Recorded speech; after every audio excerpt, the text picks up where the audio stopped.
Welcome to Biblioventures, Monsters and Ghosts. I am Edward G. Pettit of the Rosenbach Museum and Library in Philadelphia, Pennsylvania, and we are going on a biblioventure through the strange case of Dr. Jekyll and Mr. Hyde and A Christmas Carol.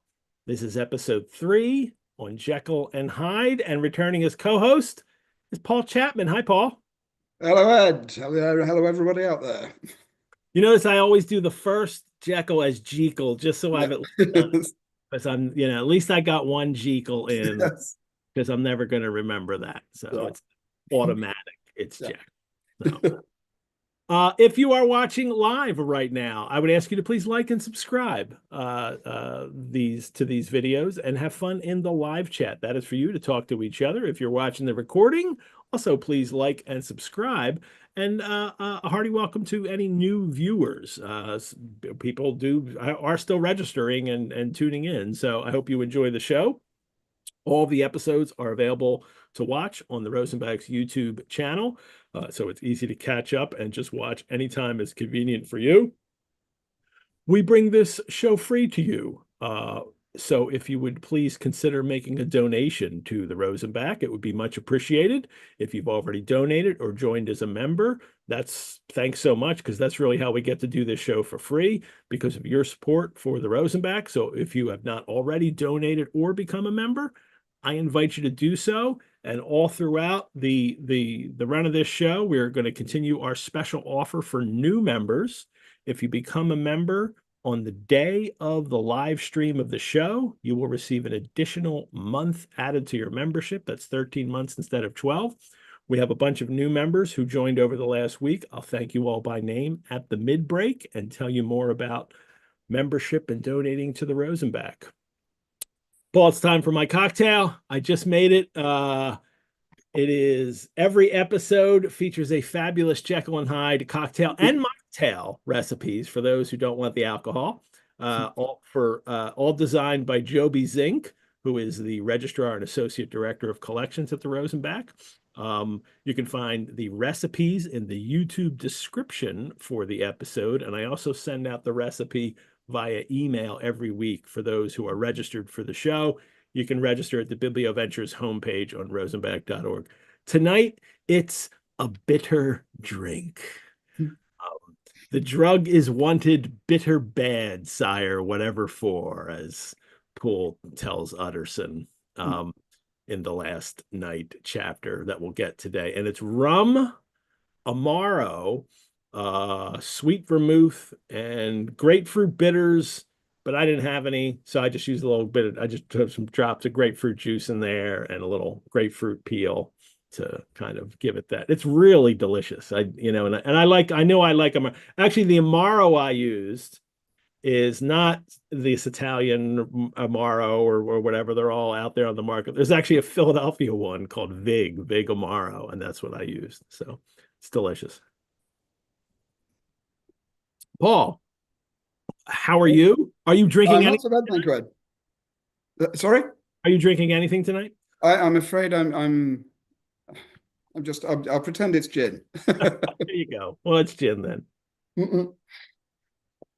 Well, it's late night for you, so. Yep, just gone midnight. I'm different smoking jacket this week. I thought as the story progresses, my costume will get darker. But I still have I have a different hat. No tassel in this one, I'm afraid. Oh my gosh, you have multiple smoking jackets. Multiple smoking jackets and hats. Oh, you're the person I needed to know all my life. So if only you were just down the road, Oh yes, yeah. I think I'd be living half my life in the Rosenbach if I lived in Philadelphia. Well, it's nice to be able to play with these collections and to really explore them. We have and I'll have something to share from our collection a little later today when we're talking about the stories, our copies of Deacon Brody that we have, and we'll talk about those then. I've been indulging in a lot of adaptations lately. At one point, I was like, one a day. I'll do one a day. and I've kind of slowed down a little. I don't want to, do. And I post about them as well. I don't know if you know this on Facebook. Every Friday I post about one of the adaptations in a little thing I've been calling Transformations, the adaptations of Jekyll and Hyde. And someone specifically asked about the 1920 Silent with John Barrymore and the Reuben Mamoulian. So I posted about those two. And I think I've mentioned on this before that the Mamoulian's my favorite.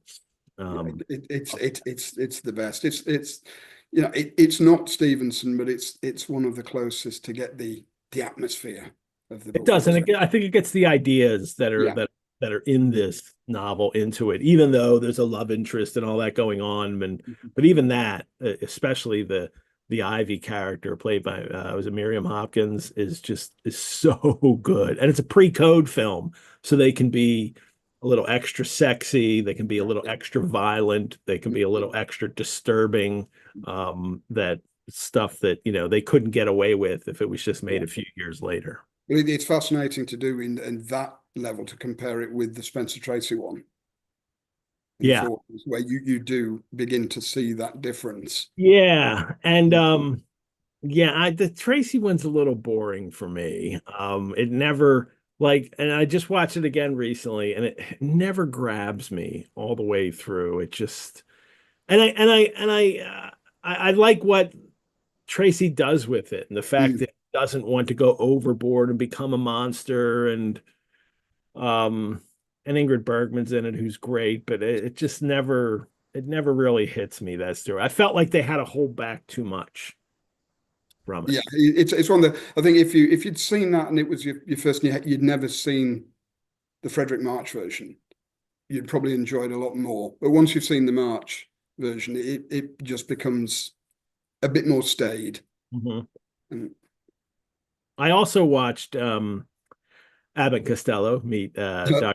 Jekyll and Mr. Hyde, which is it's a late Abbott and Costello movie, and it's not that funny, but it's got Boris Karloff in it, and I don't care. Like, that's fine. I'll just listen to Boris Karloff all day.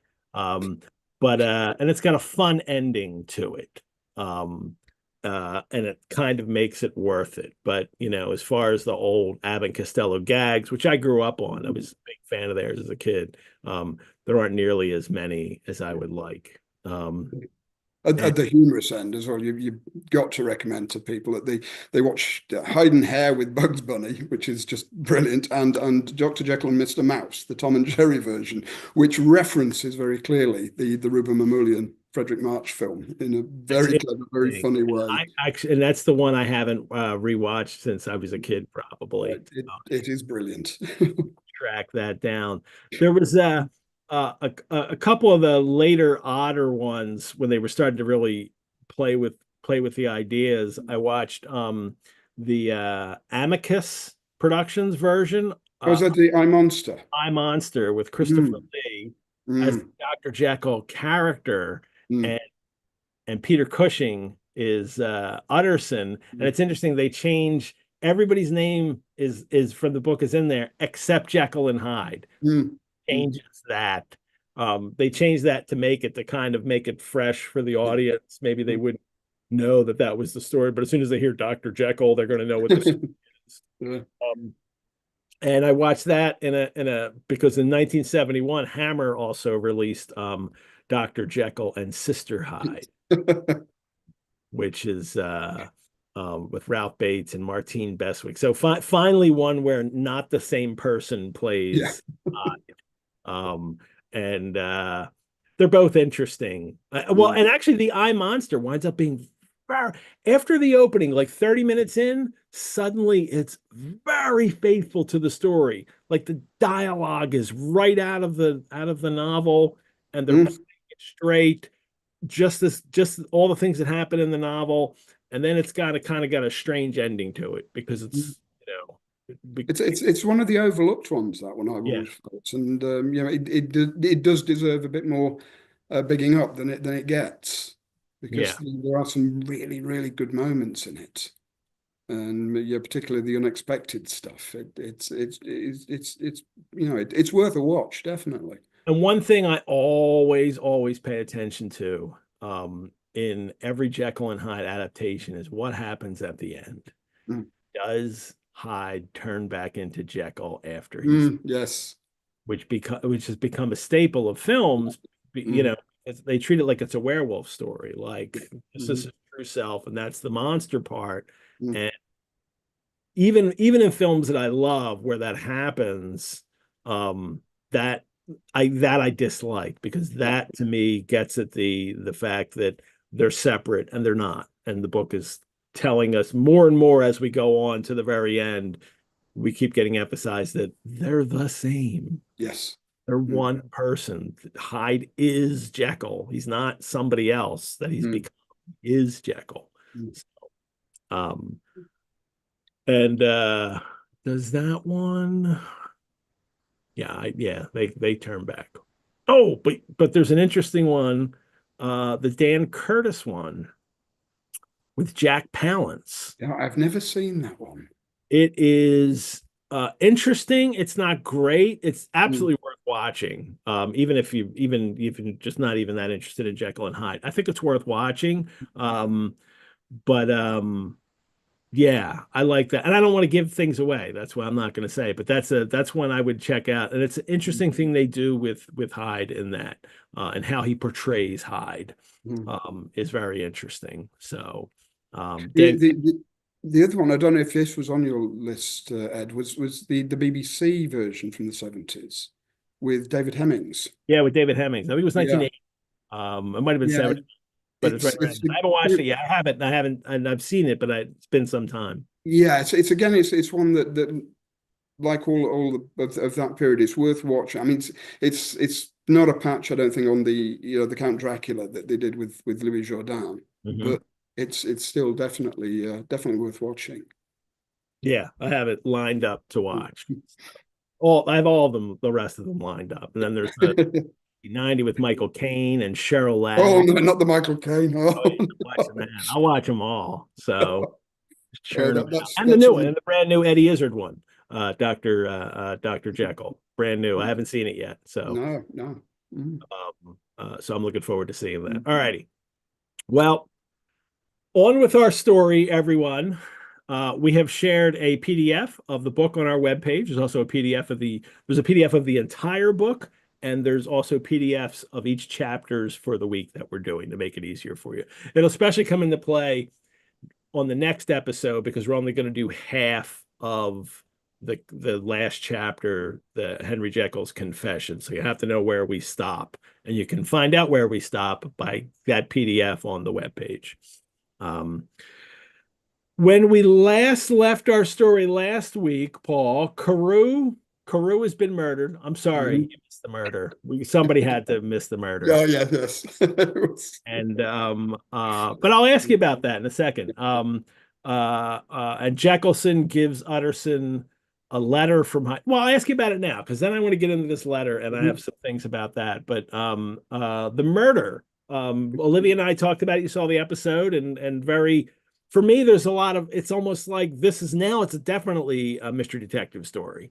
We have we have clues, an investigation is starting, and Utterson is kind of prevent an investigation from going. Any thoughts on the Carew? Well, I was very interested to hear you, because I thought for a long time the kind of queer reading that you get to it, and this to me, the scene, the way he sets up Sir Danvers Carew as this lovely, beautiful old man, and with the manners and so on, it has struck me as, is this a pickup? Yeah, and Hyde is just infuriated by this. We don't know whether because he's kind of tempted, and that's the anger, or whether he's just horrified at this idea. But it's always, for a long time, that's the way I've read it. Yeah. It isn't just one of these, a kind of chance encounter and a senseless murder. There's definite feeling behind it. Yeah.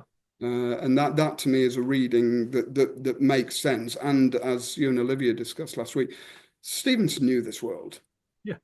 And was very accepting of it all, and you know, it's his way of writing it in without offending anybody. And he's not playing it up as some kind of, you know, this is what happens with queer people and what happens because of them and that kind of thing. It's not that kind of angle, but it's just that there is an anxiety about it going on in his age, and I just don't know if he can escape being aware of it and creating that. Now, he famously wrote to somebody that there's no sex in this book, like that. That's not the perversions that are going on. He writes to somebody later that it's really about Jekyll being a hypocrite, and we can tell that he's kind of toned down things from the early draft, because those early draft manuscripts, a couple fragments of the drafts exist, and he toned it down, but it's still there, and it's still going to be there in the reader's head when they hear someone has these kind of pleasures they like to indulge in. Yeah, the ambiguity is there all the time, and very deliberately there. Yeah, it's you know, Stevenson, he's really on top of his game with it, and it's such a carefully written book. And once the Whitechapel murders begin with Jack the Ripper, everyone associates this novel with it. That's not just like a modern thing with adaptations. They like to combine them. People then were associating Jekyll and Hyde with the Jack the Ripper murders, and they were calling, you know, there's people at the time saying that he must be like a Mr. Hyde kind of person, and with the Richard Mansfield play that was on at the Lyceum at the very time, and Mansfield himself pulling the play, you know, there are horrors enough outside. And probably a bit worried that people were pointing the finger. Oh, well, it could have been him.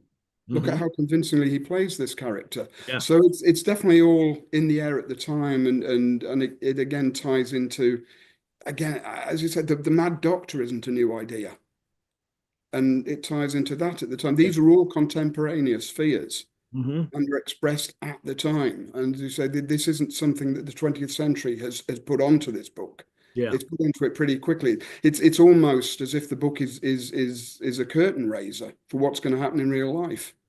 Yeah, a good book to read alongside this for people is The Island of Dr. Moreau by H.G. Wells. Another book about these kind of, you know, this it's a mad scientist story, and it's got also has these kind of evolution Darwinian anxiety about it, and written not that long after this, so 10 years. And interestingly, with that, it has been pointed out that Stevenson, when he went to America in 1887, 1888, stayed at Saranac on the northeast coast, and he knew a doctor there called Trudeau, who was a vivisectionist. And there was this kind of did he say anything to Wells? Or, again, is it these ideas are in the air? But it's all these are very much the late 19th century anxiety is coming out in these books in a very, very clear way. And it's especially what monster stories do. The other thing that I want to bring up briefly before we start is at the end of the last chapter, we have the thing when Utterson discovers that the handwriting in the letter is actually Jekyll's, because his clerk guest sees it and he says, "Oh, that's you know, Jekyll's handwriting. It's just sloped differently, and but that's the same handwriting." And of course, he would know this. This is what he does for a living, right? Is you know, handwriting and knowing different hands. But what fascinates me about handwriting in this novel is that Jekyll's handwriting doesn't change, that he has to change it himself. He has to slope it differently. And this idea in the 19th century is very strong.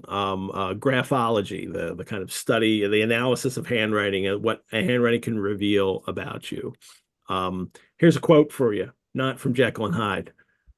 Have you ever had occasion to study character in handwriting? What do you make of this fellow's scribble? It is legible and regular, I answered, a man of business habits and some force of character. Holmes shook his head. Look at his long letters, he said. They hardly rise above the common herd. That D might be an A, and that L an E. Men of character always differentiate their long letters, however illegibly they may write. There is vacillation in his K's and self-esteem in his capitals. Do you know the story? Put on the spot here. Early. Is it Case of Identity? Nope. No. Sign of four. Sign of the four, I should say. But Holmes does this, and that's not the only time Sherlock Holmes does this in a story, where he'll analyze somebody's handwriting and talk about their character and who they are and their personality and what they're like as a person. We got particularly in the real play on this in the Reigate Squires. Yeah. We have the two different handwritings, and again, Holmes, hold on, I can see what's going on here, and so it's at the center of another case. So yeah, and handwriting absolutely can be distinctive to a particular person. We all have different handwritings, and you can learn someone's handwriting. You can be identified by your handwriting, the way, especially as you develop it over your life. It changed, and for many people, it changes over their life too. Their handwriting later is not the same handwriting when they were young, but it's consistent enough that you can identify people with it. But the idea that you can read a person's personality and their character in it is something that, especially in the 19th century, booms. And that's when the term is coined, graphology. And I think, and it's been around, the idea of this, since like the 17th century, and people have written about it here and there since then. But I think it really explodes in the 19th century is because the literacy rates are so high and so many people are writing, and it suddenly becomes a thing.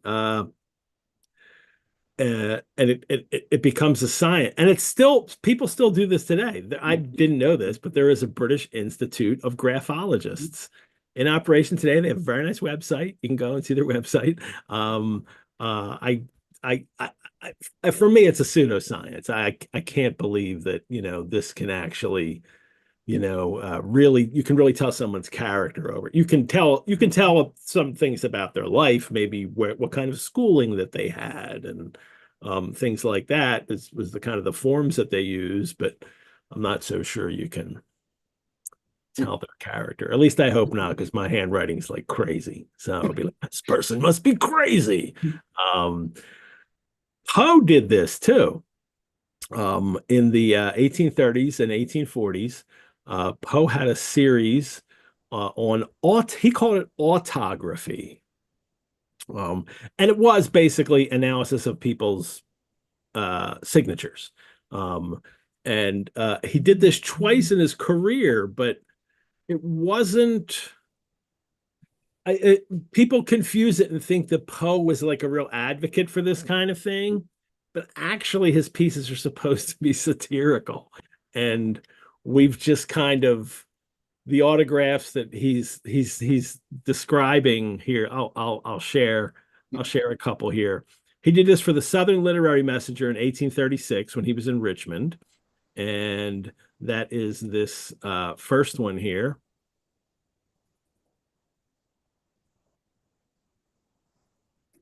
And this is where we're looked in the magazine. And there's a letter, and it's the premise is this Joseph Miller here, whose initial keeps changing all throughout. This Joseph Miller is writing to people, and they're sending him little notes with their signature, and then he is describing their character. And here's one from somebody that name we might recognize. And it's well, maybe not by the signature. It's Washington Irving, author of Legend of Sleepy Hollow, and Rip Van Winkle. And it is, my dear sir. But Poe wrote this. There's no Joseph Miller. This is his conceit. Poe's putting this together. My dear sir, I must be pardoned for refusing your request touching your manuscript Treatise on Pigs. I was obliged some years ago to come to the resolution not to express opinions of works sent to me. A candid opinion of those whose merit seemed to me small gave offense, and I found it the best way to avoid a judgment in any case. I hope this will be satisfactory. I am, my dear sir, very respectfully yours, Washington Irving. And then Miller analyzes the writing, and he says, Mr. Irving's handwriting is commonplace. There is nothing indicative of genius about it. Neither could anyone suspect from such penmanship a high finish in the author's compositions. The style of writing is more frequently met with than any other. It is a very usual clerk's hand, scratching and tapering in appearance, showing, strange to say, an eye deficient in a due sense of the picturesque, and et cetera, et cetera. That's not Irving, and the readers know that Irving is a great writer, and this is just silly way to kind of do it. But Poe likes to have fun with this. There's another one, and then when Poe comes to Philadelphia, he revives this series, and here he does away with the Miller letters, and he's just writing it himself as like your dear editor thing here. And here's Longfellow, Henry M. Longfellow, and they reproduce Longfellow's signature. Can you see that? I switched the docs. Is that up there? Longfellow was entitled to the first place among the poets of America. His manuscript is remarkably good and is fairly exemplified in the signature. We see here plain indications of force, vigor, and glowing richness of his literary style, the deliberate and steady finish of his compositions. The man who writes thus may not accomplish much, but what he does will always be thoroughly done. That's like a bit of damning praise there. Now, Poe will have a famous, war with Longfellow in the press, which Longfellow doesn't respond, but Poe criticizes him. But now it's not just satire. Now it's Poe's way of being a critic and finding this clever way to do it, to analyze someone's signature and their handwriting. All right. So that's a rabbit hole I've wanted to go down of Guest coming across these letters and comparing them. Guest, and Stevenson's quote is, Guest being a great student and critic of handwriting. But at the end of all this is why I think this is interesting for this novel, Paul.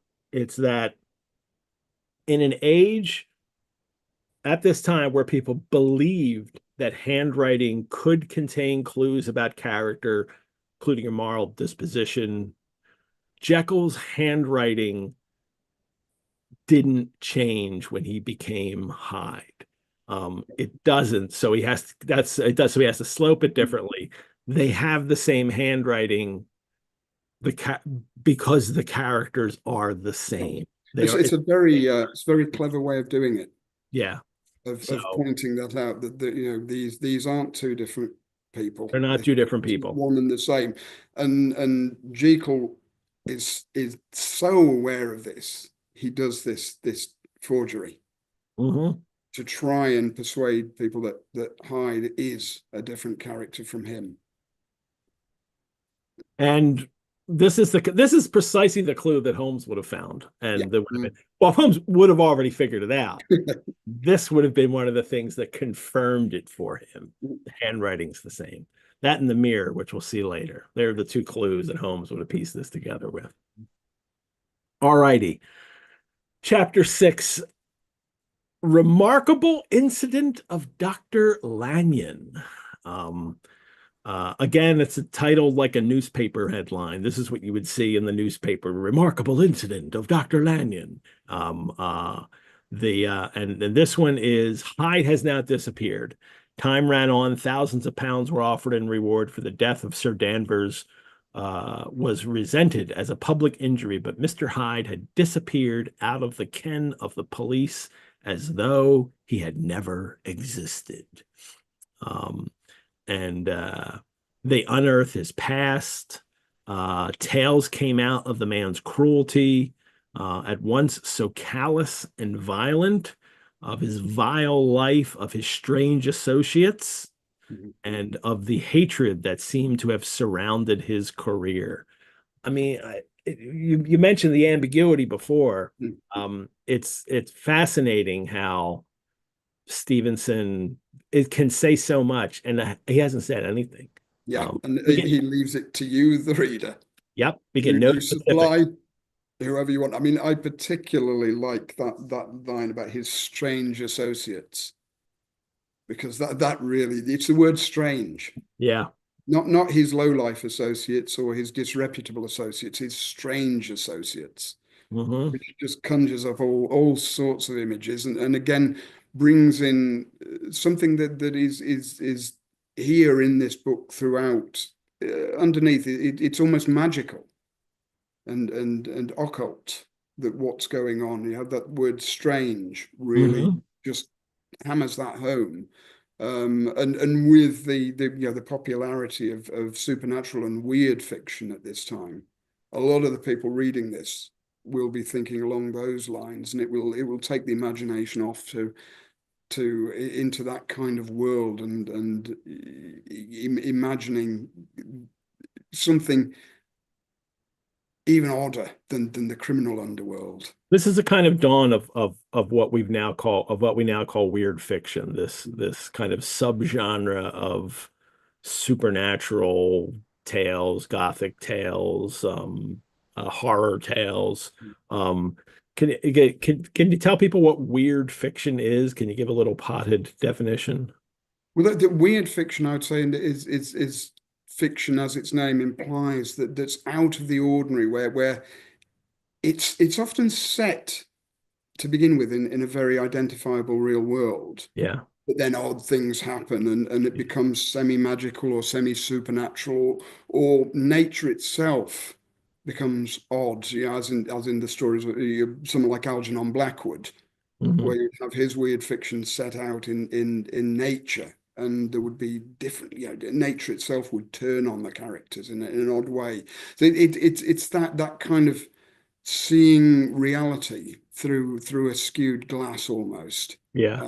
And just the idea that there's something beyond reality that we don't always see, but sometimes it peeps out at us, or something, our third eye, our inner eye will open up to see this. And it is people particularly like Blackwood and Arthur Machen will take up this theme and really run with it. Yeah. Yeah, we're seeing the beginnings of it at this, kind of late 1880s, early 1890s, and then it kind of really develops later and becomes more of a, is for me, there's supernatural tales and there are occult tales, and this tends to be more of the occult side. But there's also these kind of unimagined worlds that are always there that people were kind of finding access to. And it's usually not a good thing. And then we'll get into Lovecraft, but I think you would have mentioned Lovecraft a little later, because yes. comes along this line, but we'll put a pin in Lovecraft for right now.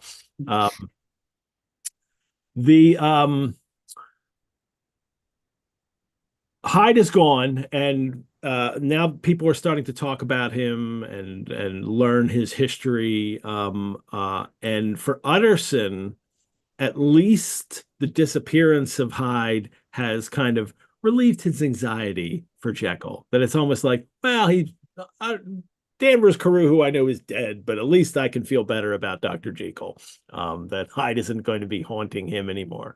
And Jekyll himself.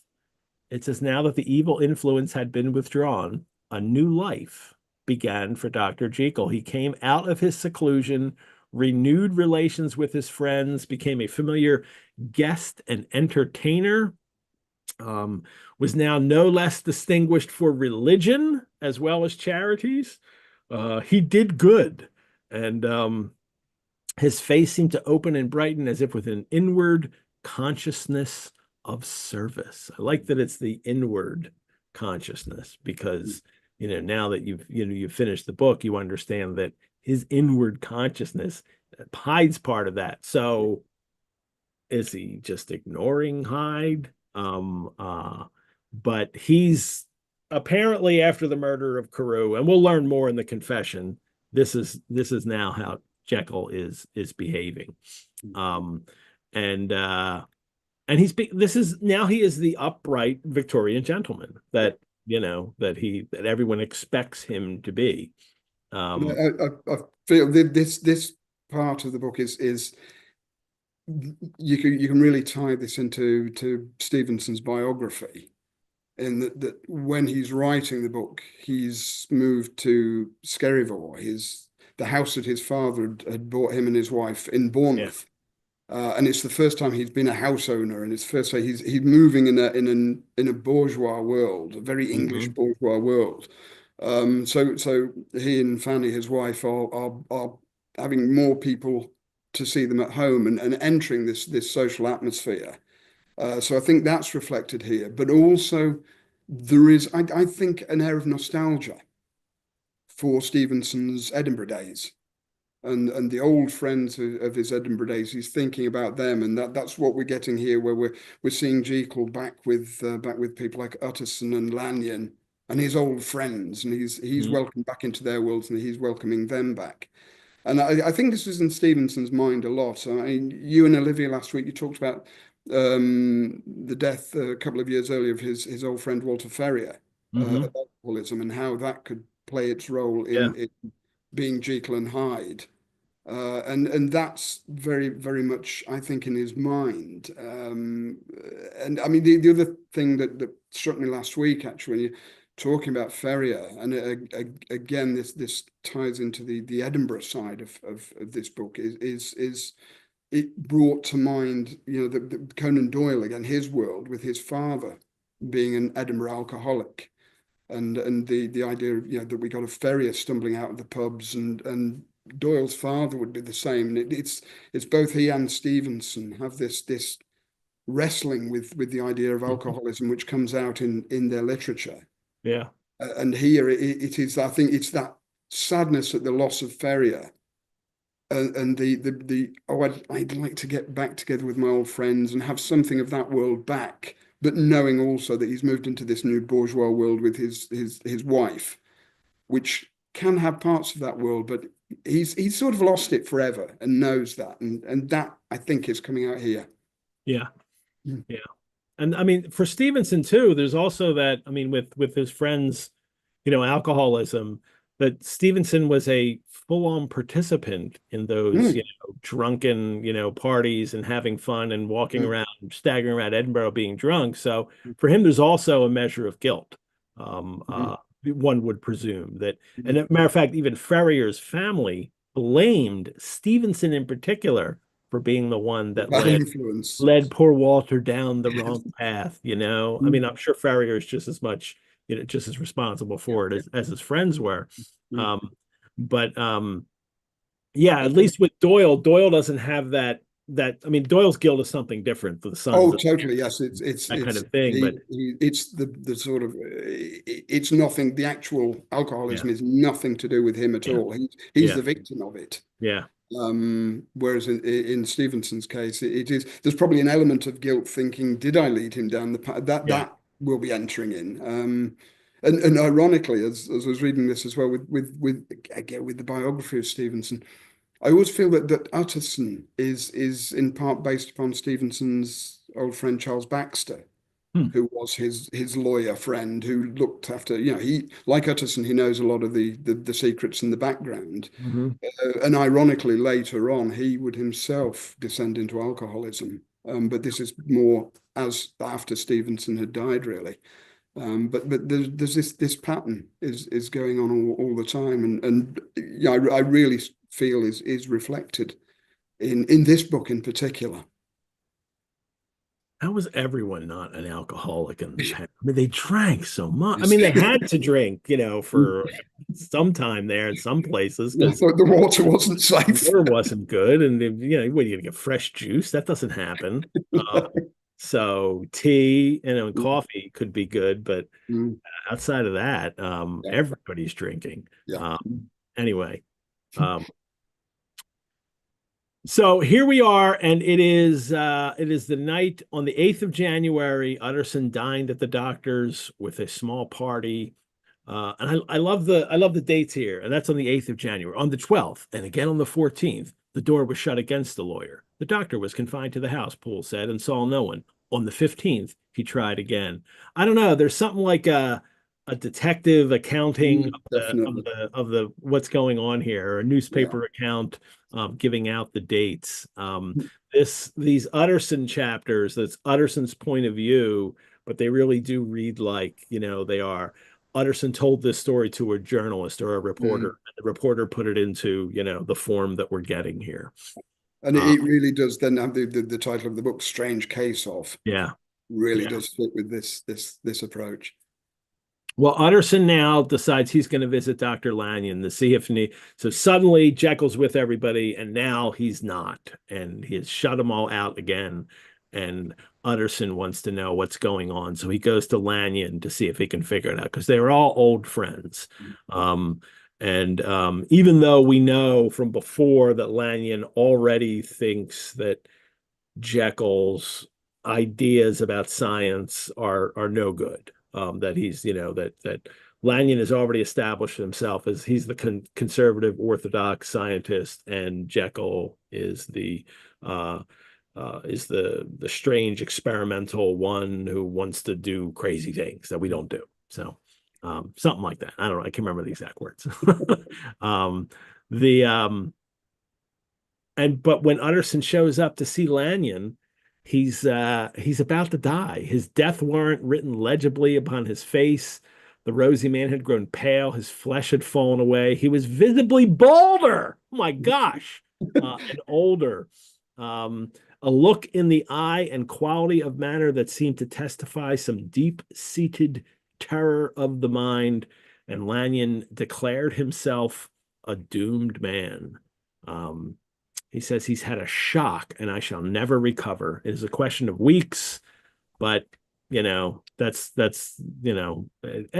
least he's resigned. I sometimes think if we knew all, we should be more glad to get away. And this is where I feel that we know obviously that Lovecraft knew this book, and I feel that this really reflects the philosophy which H.P. Lovecraft would put in throughout his fiction.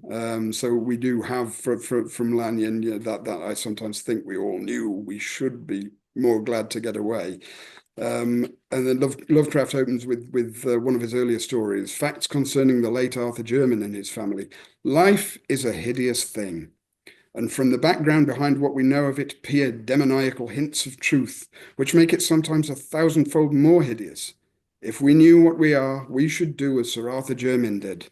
And Arthur Jermyn soaked himself in oil and set fire to his clothing one night. So you have that, and then more famously in the opening sentence of The Call of Cthulhu, which was written in 1926 and published 2 years later. The most merciful thing in the world, I think, is the inability of the human mind to correlate all its contents. And it just sums up it's very much it's Lanyon taken to an even darker Yeah, level. yeah, yeah. He could be a character in Lovecraft, Lanyon. Yeah. He's he's been too curious, and then he's Yes. been exposed, and we'll find out what that is, Mm. next week in the but that's what has happened. Well, I mean, we've already found out because we read it, but that's what happens to Lanyon. I mean, and unwilling for him, at least. He's not one of Mm. those curious people actually that happens in Lovecraft or M.R. James where he's Mm. investigating something he should probably leave well enough alone. He's kind of faced with it and he wants to see it because Yeah. he's Yeah. faced with it. Well, he wants to see or hear no more of Mm. Dr. Jekyll, and won't tell Utterson why. Someday, Utterson, after I am dead, you may perhaps come to learn the right and wrong of this. I cannot tell you. And in the meantime, if you can sit and talk with me of other things, Mm. for God's sake, stay and do so. But if you cannot keep clear of this accursed topic, then in God's name, go, for I cannot bear it. He's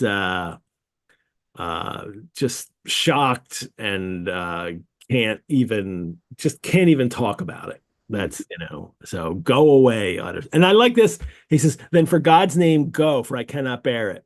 Then the next paragraph, as soon as he got home, Utterson sat down. So it's like he said, okay, I'm out the door then. If you're not going to talk about Jekyll, then I'm out. So, but Utterson leaves and writes to Jekyll, and we get a response. Do you have that there handy? Oh, I shall. You don't have to look for it though. To that. Sorry, where are we? Oh, heck. Here's some Dr. Lanyon. Yeah,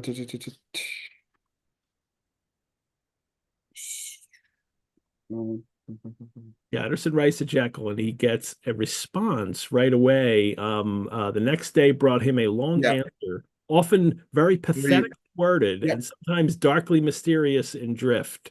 The quarrel with Lanyon was incurable. And then Jekyll writes, I do not blame our old friend, Jekyll wrote, but I share his view that we must never meet.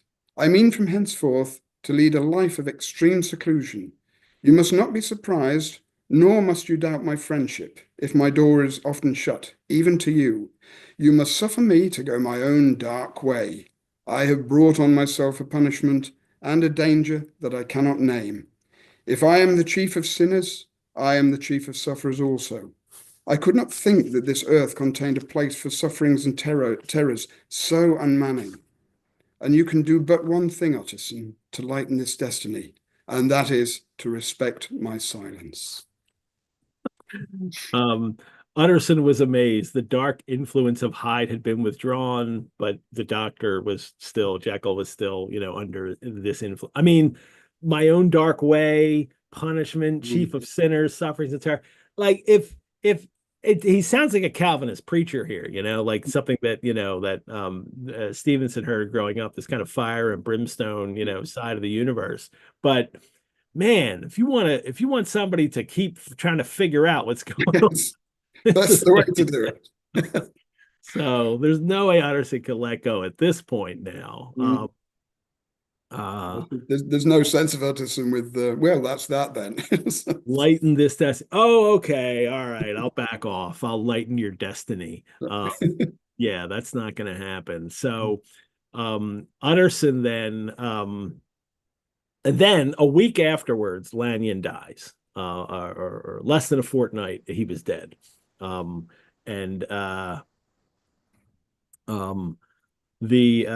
he now leaves a sealed envelope. Is this the first? No, it's not. The first sealed envelope is Danvers Carew's letter to Utterson, which we don't even learn what is inside it. And this entire book is a series of documents put in, one in a sealed letter and another in a sealed letter, and they're all together, and they all kind of get opened towards the end in the last couple chapters. And here's one of them, and it's a private.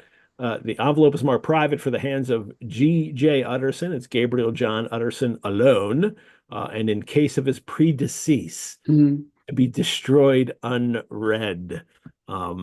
So if he, dies, then he's nobody's allowed to. If he dies and it's not been opened, no one's allowed to open it. Within, there was another enclosure, likewise sealed and marked upon the cover, not to be opened till the death or disappearance of Dr. Henry Jekyll. And Utterson again is disappearance again. What is going on here? A great curiosity came on the trustee to disregard the prohibition and dive at once to the bottom of these mysteries, but professional honor and faith to his dead friend were stringent obligations, and the packet slept in the inmost corner of his private safe. Man, come on. Now, I get it. And he's a lawyer, and this is legal, and he's not supposed to open it, and he's ethical when he doesn't, but I don't think I would not have opened it. Well, this is the curiosity, and also the fact that this, as we know, is all tied around a murder. Yeah. So he's hiding all that evidence. And knowing what Jekyll has just said to him, Mm. don't you think you should open it to maybe help him because he Mm. seriously needs help? And you're allowed to make that call. Somebody really needs help. Well, this will happen, as we'll see in a couple chapters. He finally breaks the door down and is so worried about breaking a door down. Yes. Even though his friend might be dead on the other side, it's like, well, man, he's probably not dead, you know, but we'll get to that. Well, he doesn't open, and I love this phrase here for the last paragraph of this chapter. It was one thing to mortify curiosity, another to conquer it. Just like he was doing, we learned in the very beginning of this novel with vintages, mortifying his taste for them by drinking gin. And this is the kind of life, and it's very consistent. This is the kind of life that Utterson leads. Mortifying curiosity, suppressing, things that he wants to do, the gaiety of life that he wants to do that he sees in other people. This is what happened. But to combat it, what he does is he just locks these things away in a safe, and then stops visit, or it says the doctor Jekyll, it appeared, now more than ever confined himself to the cabinet over the library. Utterson goes to Jekyll's house, and he says he preferred to speak with Poole upon the doorstep. It's kind of like, I don't even want to go in anymore. And then it just falls away from his life. He's able to let go of it. That could be a good thing sometimes, to let go, but not when your friend's talking like that. No, and it's not going to, whatever. Yeah. It's one of it's a problem that won't go away. Well, now we get another incident. This is the incident at the window. Chapter 7. They came in. Utterson and Enfield are walking, and they came in front of the door. And they both stopped to gaze in it. This is the door to Jekyll's laboratory that leads out into the street that inspired the story. And Enfield starts, and then Enfield mentions Hyde. We shall never see more of Hyde. Utterson talks about, did you know I saw him once and I was repulsed like you were? And then Enfield is, what an ass you must have thought me not to know that this was the back way to Jekyll's. So, you found it out. And now it's all coming, everything's being revealed to these characters, except what's inside is not being revealed to them. And let's go look up at the windows. And it's because there's a court now, apparently, too, next to this, which I'm not certain was described earlier. And it makes this whole structure a little really oddly placed. But there's like Jekyll's house, and then there's a courtyard behind that connects to this. And then even next to this house, there's a courtyard next to that. And this again it brings out that I don't know if Stevenson, is from an engineering background and so on, so I don't know if he'd have actually sat down and sketched a version of this, or if it's just as he's writing it, he's imagining bits in, and it's like as I said before, like the higgledy-piggledy world of old Edinburgh, and it's got that and almost looking forward in a way to the kind of the strange world of expressionism. Well, and I can't work out in my own head if Stevenson really had a clear idea of this, or it was just like almost a dream house. Developed as he went along. Because it's hard to piece it together now. In one of the annotateds, the Leonard Wolf one, he includes a sketch in the back, which is, the house. He's kind of worked it out here, that, here's the house, and then here's the house here, and then the back of it connects, and there's a courtyard. There's a courtyard next to this place here. Right here's the courtyard. Here's the laboratory. Here's the other house. So but it's really hard to work out. And I'm not sure if this actually really does match up with this agree or not. Mm. Uh, but um, uh, but yeah, it does make it a kind of, other strange place, Mm. a kind of a dream place that you can't quite figure out what's going Mm. on. Um, and also the fact that this chapter is another incident. That's the third Yeah. incident Mm. chapter in a row. Mm. It's been the incident of the letter. That's the forged letter that Jekyll writes. Remarkable incident of Dr. Lanyon, and then incident at the window. And OED definition of incident is something that occurs casually in the course of or in connection with something else of which it constitutes no essential part.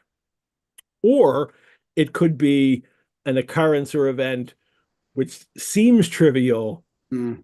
and also but it's very significant, and that seems to be what's going on Definitely. here, Yeah. and Mm. what I find fascinating though is what I didn't know is that the word is a borrowing from the French incidere, Mm. incidere, to fall into or to fall upon, Mm.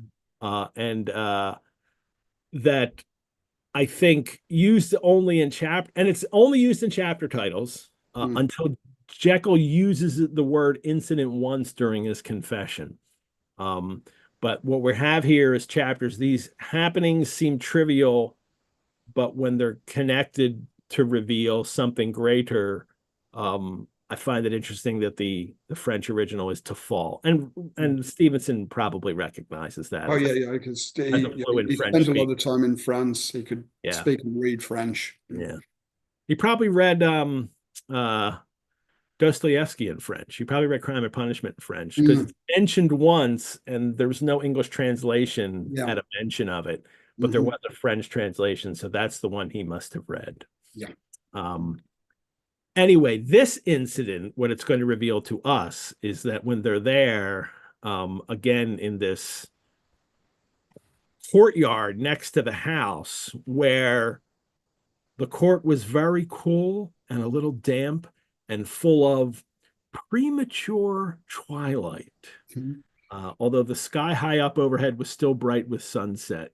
Um, I love this idea of this premature twilight, like just before the sun sets, that darkness, it's just a little dark, but not completely. Um, and the sky's bright, just and that's Jekyll's place, right? There's less light here in at his laboratory to look up at the window. And it's a time when the eye can be fooled, dusk, Yeah. and so you've got that coming in here. Well, they see Jekyll up at the window. Um, he is looking out the window, taking the air with an infinite sadness of mien, like some disconsolate prisoner. Looking out the window and oh, Jekyll, I trust you're better. Oh, I'm not. I'm very low, Utterson, very low. It will not last long, thank God. You want your friends are going to be really concerned now. You should be out whipping up the circulation like Mr. Enfield and me. And then he says, Utterson, I am very glad to see you. This is really a great pleasure. I would ask you and Mr. Enfield up, but the place is really not fit. Knowing what's going on, that's ironically funny. And but then he says, "Oh well, we can speak to you from here." And then the doctor's like, "Yes." And then but the words were hardly uttered before the smile was struck out of his face and succeeded by an expression of such abject terror and despair as froze the very blood of the two gentlemen below. They saw it but for a glimpse, for the window was instantly thrust down. But that glimpse had been sufficient, and they turned and left the court without a word. They were very pale, and there was an answering horror in their eyes. God forgive us, said Mr. Utterson. But Mr. Enfield only nodded his head very seriously and walked on once more in silence. Something is terribly wrong here. And their response is walk away and not talk about it. Because that's what they do, right? Utterson says early on, I let my brother go to the devil in his own way. Enfield says, the more it looks like Queer Street, the less I ask. Don't ask, don't interfere, keep it quiet, secrets. And this is the way these gentlemen operate with each other. And I also, as I read that scene as well, it's again curious wording. And the way it's done, and you wonder what they've actually seen. Are they just upset because Jekyll has suddenly been struck with horror and withdrawn himself immediately, or have they seen an echo of Hyde in Jekyll's face? And again, it's never made clear because it froze the very blood of the two gentlemen. Mm. And they're at a distance. He's up in a upper story window. Mm. They're down below, and we know the lighting is not great Yeah. at this point. Yeah, that perhaps it's what's happened is the face has begun to change, and they see that, and they're both kind of wanting to pretend they haven't. Yeah. The other thing with this scene as well, and I've never, again, I can't work it out to myself. When Stevenson, in his chapter on dreams, talks about the Jekyll and Hyde coming from dream or a dream, and he talks about two incidents. And when he says it, on the second night, I dreamed the scene at the window. Now, does he mean the murder scene, or does he mean this scene?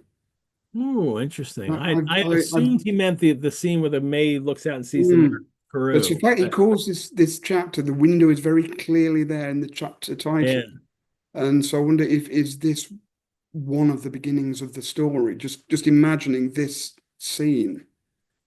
But I can't work it out because he's so vague in his own wording. Yeah, absolutely. I have that document here. I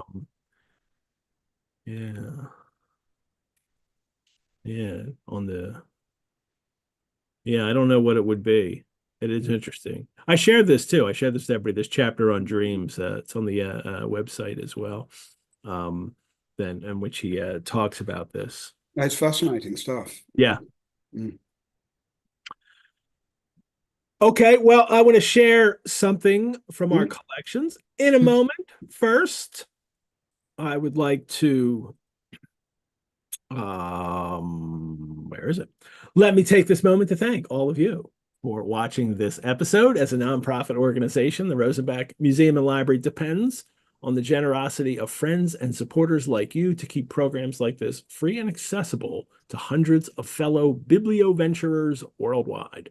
I hope you will consider supporting the Rosenbach and this show. You can do that by donation at our website, or you can also become a member.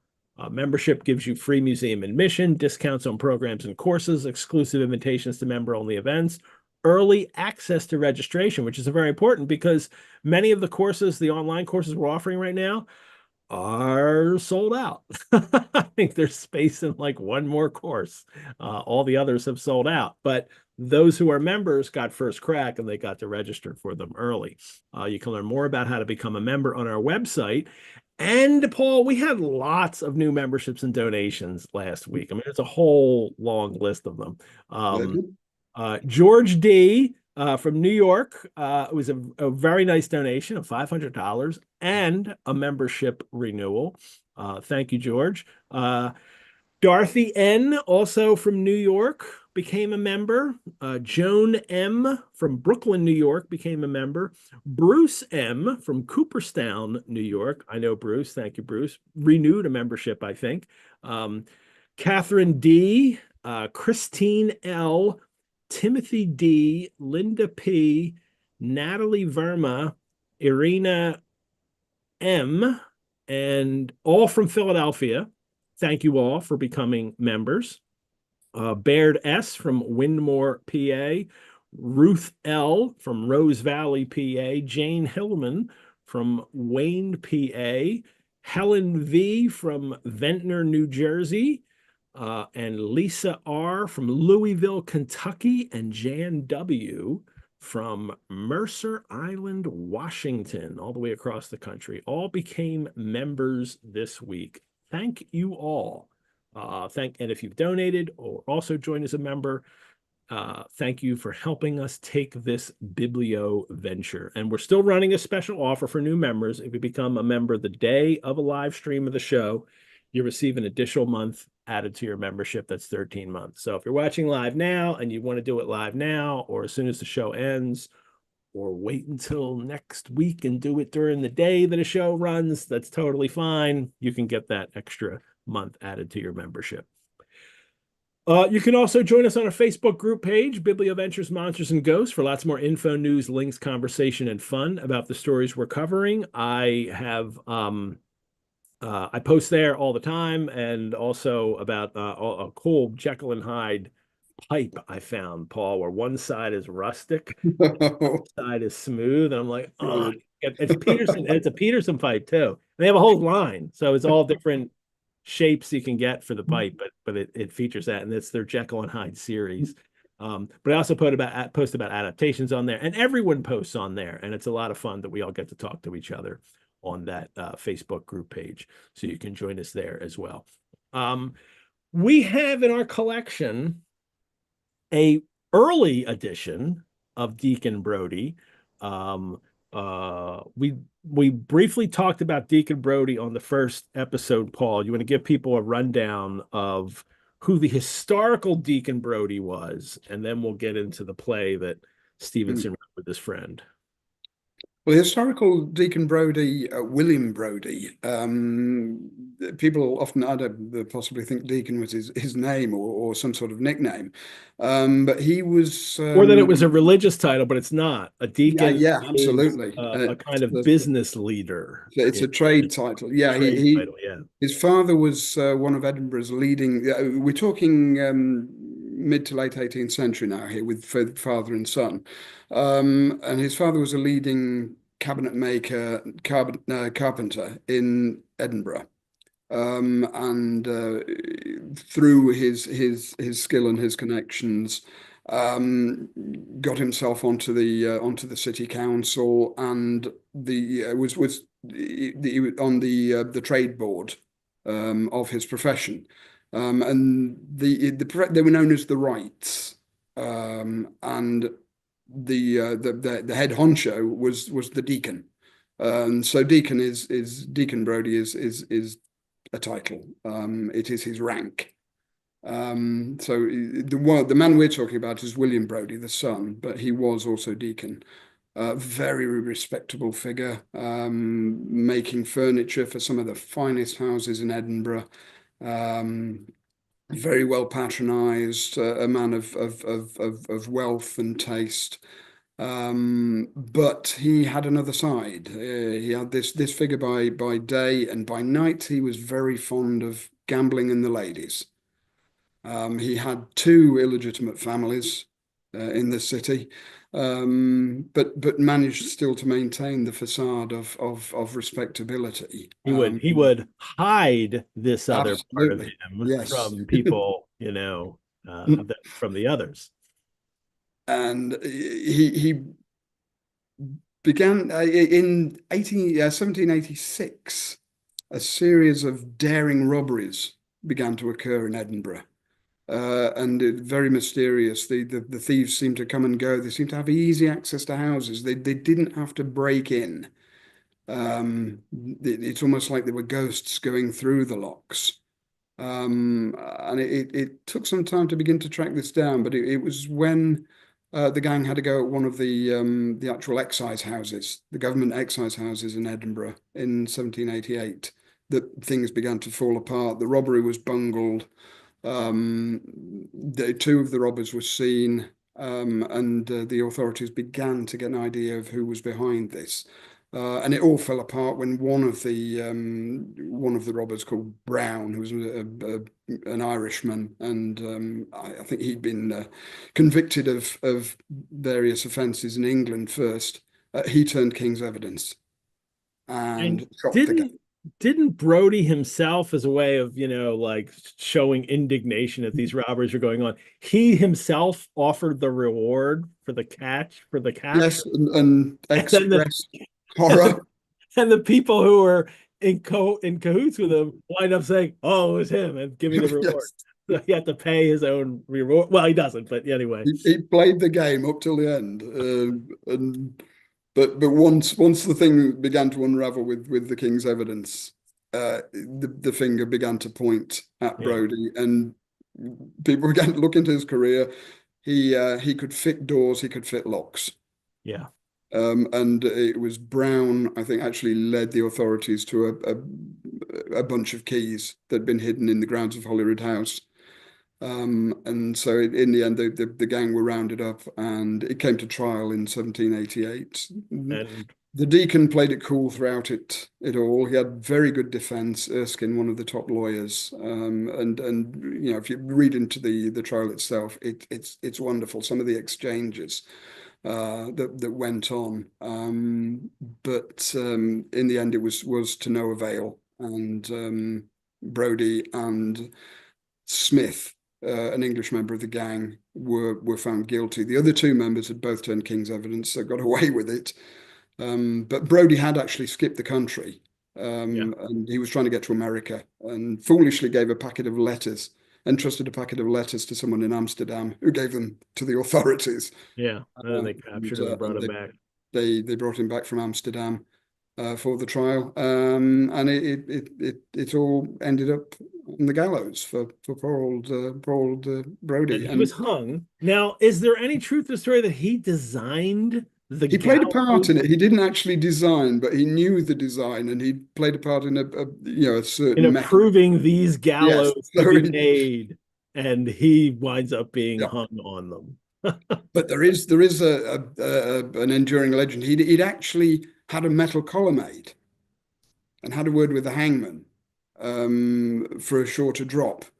But the idea, there is a story that a look that he exchanged with the hangman, someone caught this in the crowd and got the ropes readjusted. And that escaped in the end. Yeah. He didn't get away with it. But again, there are these wonderful legends that he was seen in France later on, and the whole story. It's fantastic. As it's fantastic as the actual history of it, and then a fantastic legend as well. And obviously Stevenson grew up with this, and as not only did he grow up with the stories, he grew up with one of the wardrobes made by the deacon himself, supposedly in his bedroom, and that's now in the Writers' Museum in Edinburgh. And it is the story is that his nurse Cunningham Cummy would tell him the story of Deacon Brody, and there's the cabinet and so this may have been something that would haunt him, but it's certainly something he's very aware of. This real life historical figure who leads this double life, who's able to go and do these things and keep that side secret as he's walking this path, much like obviously Jekyll and Hyde. And Stevenson goes on, though, to write a play about this with his friend W.E. Henley. Very close, he and Henley are. They meet when Henley is, I think, sick in the hospital at one point, and that's the first that Stevenson meets of him. And Henley has a peg leg, a one leg, and is famously garrulous and fills a room. And this is the inspiration for Long John Silver. Definitely. But Henley becomes, a distinguished and well-known literary figure, himself in the 1880s and 1890s, as well as being part of the Stevenson circle. And they write these melodramas together that Stevenson doesn't even think that they're very good. I forget who I was reading on this, but it says what a fantastic novel Stevenson could have made of this story. Yeah. Instead, he wastes his time writing this bad play with Henley. Well, he does write. He writes a great version of it, which is Jekyll and Hyde, and completely just takes the idea and does something entirely reworks different, which is really interesting. This play that he writes with Henley, which was originally a play in 4 acts, and this is where I'll share the images that we have at the Rosenbach for our copy, because we have the original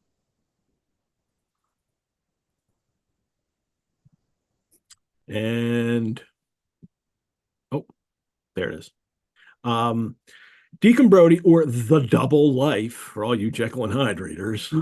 It's or The Double Life, a melodrama founded on facts in 4 acts and 10 tableaux.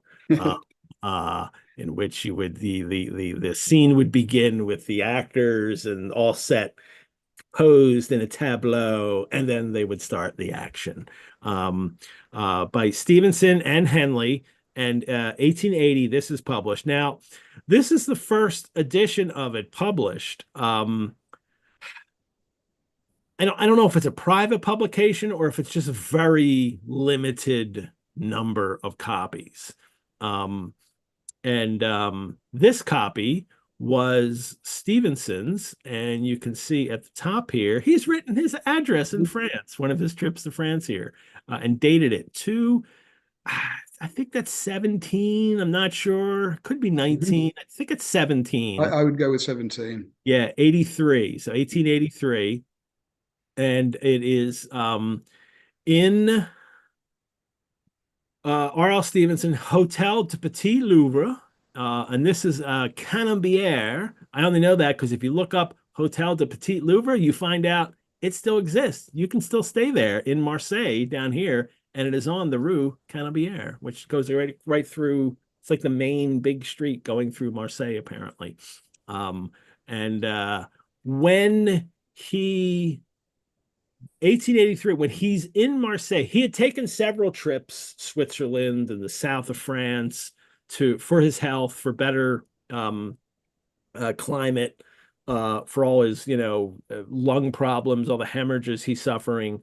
And in September 1882, a few months before he's written the date on this and his address on this, he's taken one of his trips to the south of France. And first he and Fanny and her children, go to Saint Marcel near Marseille, but his hemorrhaging is really continuing and going crazy. So he leaves and goes to Marseille, and Fanny's going to follow in a month. And I think she's also closing down the Bournemouth home, Scarrymore at the time, Scarrivore at the time. And at that time, Deacon Brody was first performed in England. I think in January, and this is February. But Deacon Brody has finally been performed on the stage. Henley loves it. Henley's constantly sending updates to Stevenson about how people are, about the changes they can make to this, and he revises it his whole life. And Stevenson never really seems to take it all that seriously. No one reviews it well. Everyone thinks it's not a very, very good play, at least in their circle. We have a second copy of this, and the second copy is, you can see up here, it is Henry James, with the author's kind regards, 126. Now, this looks like 80, but it can't be, because Stevenson was in America in 80, and in January, I'm not even sure if he would have had a copy of this yet. It's published in 1880. I don't know what month, but I'm thinking this must be 86. And it's just that he's written a quick 6 there and wrote the circle up, because that does line up with his time living in Bournemouth in the house they call a Scarrivore, in which Henry James would visit him. Henry James was friends with Stevenson, and they and would visit him at that house, and they got on well together. Is there another picture of this? Oh, I just have another version of it.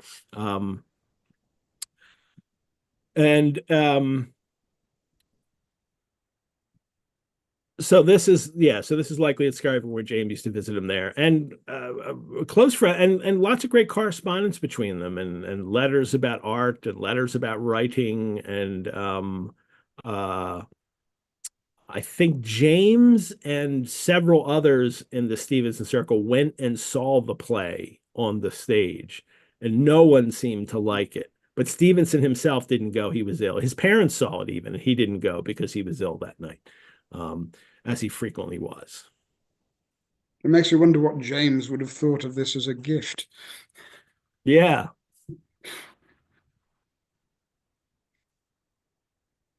Well, and James famously, tried also to be a playwright and didn't work. So they all wanted to write plays then. Yes, yeah, Stevenson doesn't seem to want to. He thinks it's fun to do with Henley, and they write, I think it's 3 plays together. And he enjoys doing it with Henley, but he seems to do it more for Henley than, Henley gets something out of it, but Stevenson isn't really getting very much out of it. And you mentioned there was an incident in Philadelphia. Oh yes, yeah. This was when it was touring America, in I think it was 1887, 88, and the main role was taken by Henley's rather troublesome brother Teddy, Yeah. who was another one fond of the drink, and one night on the American tour, he managed to get involved in a drunken fight, and it was actually in Philadelphia. In Philadelphia. What? A drunken pub brawl? An actor? Couldn't have been Philadelphia. Yeah, it was. So right after an Eagles game that had happened. Yeah, I love that little detail. I need to research that and see if I can find. I'm sure there's a newspaper thing about that I'd love to find. Because the play itself will have been Yeah. noted, no doubt. So I need to look that up. Okay. Lots of wonderful items from Robert Louis Stevenson we have at the Rosenbach. You can visit us. Our collection is open to anyone to come see. You do not have to have some kind of special academic credentials or publication credentials or anything like that. Our collection is open for everyone. You go to the rosenbach.org website, and there is a place where you can go to set up a research appointment, come in our reading room, and you can also see the Deacon Brody the copies of that first 1880 edition. When it was revised then and published again in, I think, 1888, it was in 5 acts and 7 tableaux. Like they cut the tableaus down, but they increased the acts. And then it was republished in 1892, which is the easiest copy to get in a publication called 3 Plays by Stevenson and Henley. But those are different, and I have not read this entirely to compare it. I started doing it, and I noticed it's just beefed up. But and I think it's all Henley. I think Henley beefs up the play as time goes on, and Stevenson is less and less interested in it. So I think this first one in 4 acts is probably closer to something Stevenson worked on himself. And the version that was finally published may be chiefly Henley's doing. All righty. Chapter, what is it, 8? What are we on now? Because that one was, chapter 8, The Last Night. And now this is it, like this chapter, and then we get the confession of Jake. So this is kind of the end of the narrative story that has been going on. And then we'll finally get to open up those envelopes and dive in and there's 2 of them first. There's the first Lanyon's account and then Jekyll's confession. So there's actually 2, but they're the enclosed letters. Like you're reading one of those books where, it's like a solve it yourself mystery. And at the end, it's sealed in the end and you have to break the seal to read the solution. I love those. That's what this novel is literally constructed as. Poole visits Utterson. There is something wrong, he says. Utterson's trying to calm him down, gives him a glass of wine. Poole's afraid. He says, I'm afraid. I've been afraid for about a week, disregarding the question about what he's afraid of. I can bear it no more. This is interesting, Paul, because this is it's a very difficult position for the servants to be in. It's one thing for Utterson to ignore what's going on with Jekyll. He's supposed to ignore that and not help him in a sense. He's just a lawyer and I don't pry into other people's affairs. But the servants are supposed to take care of the people that they're serving, and yet they're not supposed to overstep the bounds clearly, and he's going outside the house and bringing someone else in, It's revealing. I think Stevenson's characterization of Poole in this chapter is just brilliant. It's so correct to the character.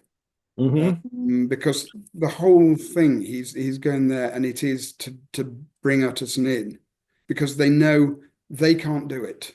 Yeah.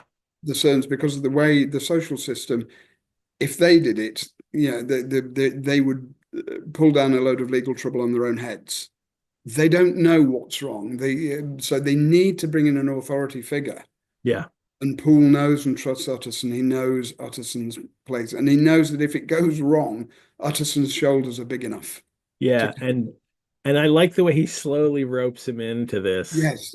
as we'll see. And by the time that they're breaking the door down, it's like Poole just wanted to go and say, "You need to come break the door down," but he can't. He can't do, he's got He bit by needs to bit. work up to that to get Utterson to say, like, "We should break the door down." Yes. You're right. We should do that. And he goes through here, but while he's here telling him like that he's afraid and wants him to come, it's interesting. Twice it's mentioned that the wine goes untasted, which I think is significant to Utterson, because for Utterson looking at Poole, it means that he's so upset he won't even drink the wine of a gentleman, and he's just a butler. But that, kind of wine, but also that wine untasted ties in with Utterson and the way he lives his life, mortifying his taste again for vintages. So this is, Stevenson is placing these things all throughout to really get you to understand what's going on in the minds of his characters. He plays a lovely double game in this one as well, because it's underlyingly funny as well. It's this kind of tragicomic things going on all throughout, and everybody, the way he expresses Utterson being on edge, I think is just great when Poole, "I think there's been foul play," said Poole hoarsely. "Foul play!" cried the lawyer, a good deal frightened and rather inclined to be irritated in consequence. So the Poole's anxiety has communicated itself very quickly to Utterson, who's going to be receptive to it because of the worries he's had. And so you see these two characters bouncing off one another, and it's just so well done. And he's led him up to it. There's something wrong. Then I'm afraid. Then I've been afraid for a week and I can't bear it. And then he comes out and says, there's foul play. And then wanting Utterson to then pursue this now that there's foul play here. They head off to Jekyll's home.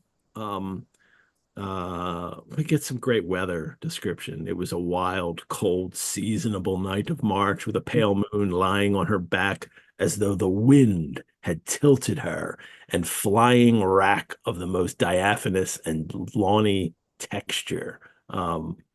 It's a really nice little description that some people didn't like in Stevenson, like that sometime he just goes and gets too flowery and romantic.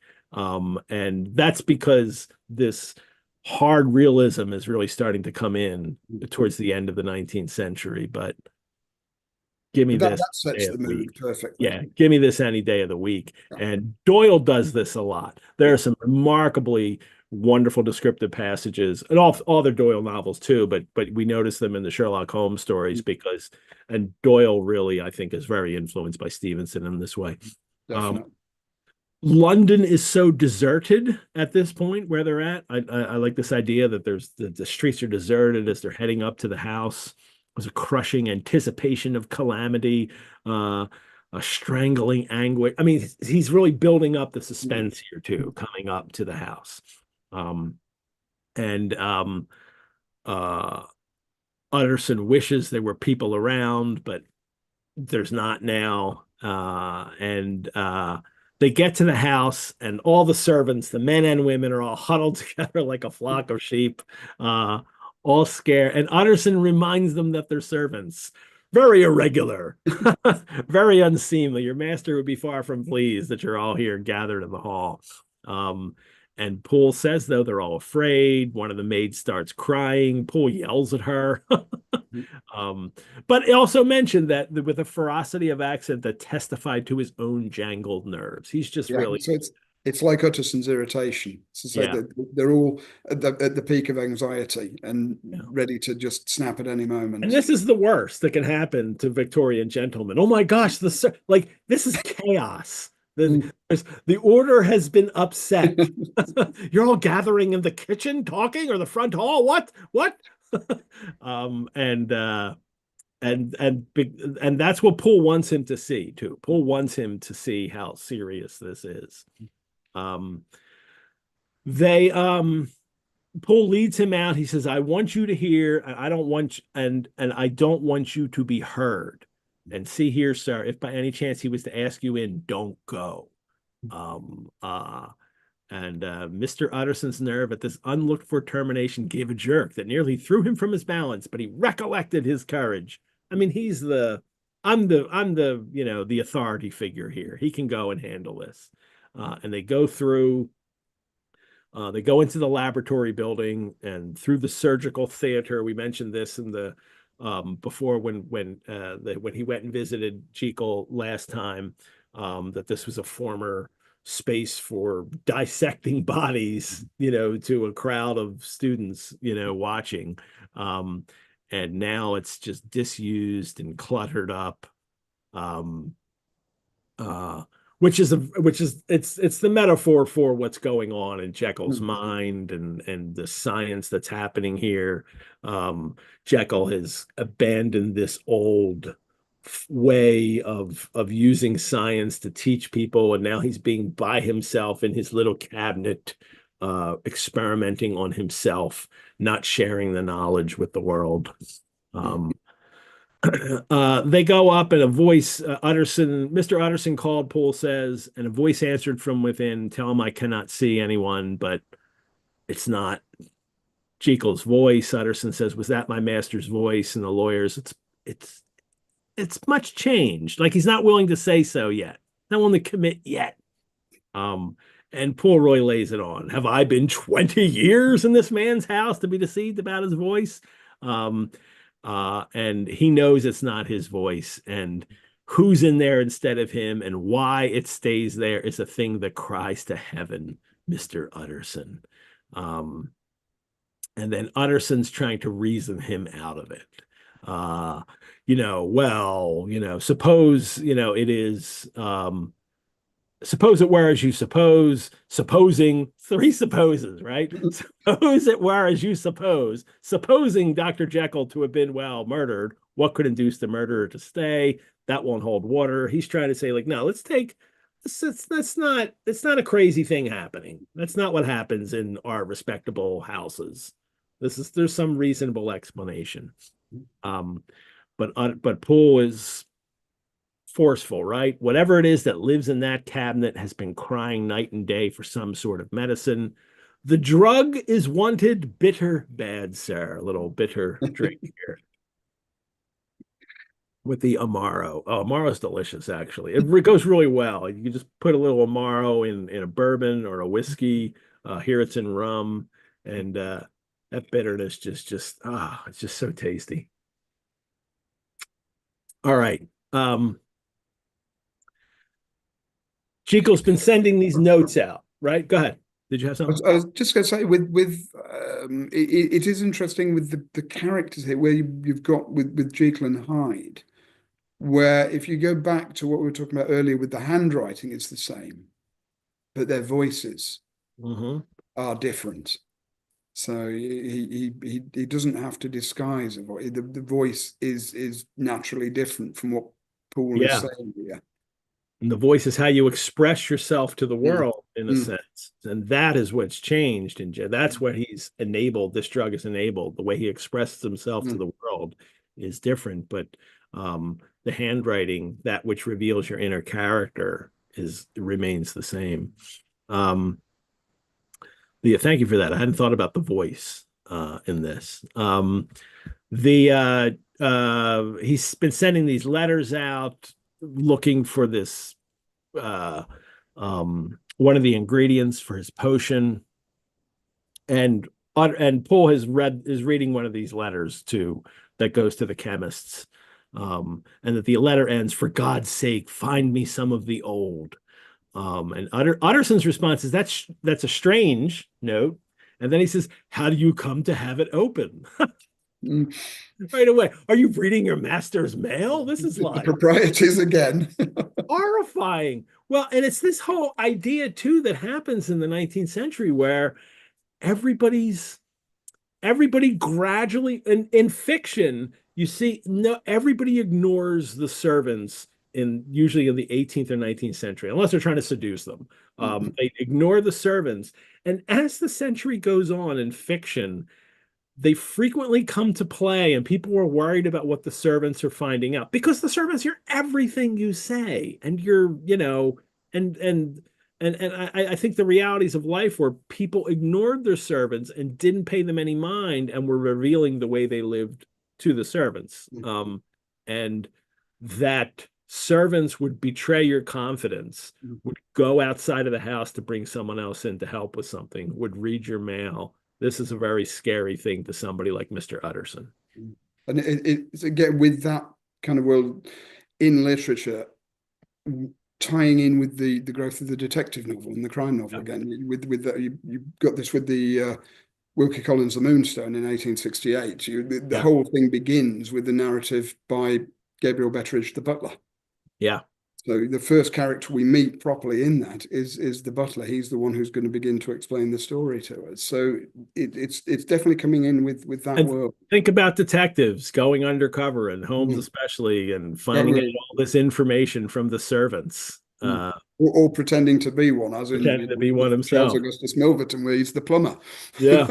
Or in Scandal Bohemia, where he's a horse groom, and he goes and talks to the other ones. But pretending you're in this servant class, and learning from the other servants because they know all the secrets. But Poole has a trump card here that he has seen him. He says, "I've seen him," and he says, "Seen him." And he tells Utterson one time he comes in and he's come out, and he saw him come out, and he was looking through the crates for something. When he looked up when I came in, gave a kind of cry, and whipped upstairs. But for 1 minute I saw him, but the hair stood upon my head like quills. Sir, if that was my master, why had he a mask upon his face? And if it was my master, why did he cry out like a rat and run from me? Now, I'm never quite certain. Does he have a mask on his face, or does Poole see him and think that's a mask because it's clearly not Jekyll, or because it's so weird that it must be a mask because it's Hyde? I'm not sure. Look, I wouldn't see any reason for Hyde to wear a mask because his body is so distinctive. Yeah. If one of the servants sees him, they're going to recognize him even with a mask, because he's got they've or particularly Poole, they've grown used to him being in the house. Yeah. So they know his physical presence. So a mask would serve no purpose at all. But then Poole knows his face, so why would he describe it as a mask unless it's in shadow? It's another very odd moment. It is. It's odd to do, but it so ties into what this story is about. And while Jekyll is using Hyde to mask, himself, is part of that.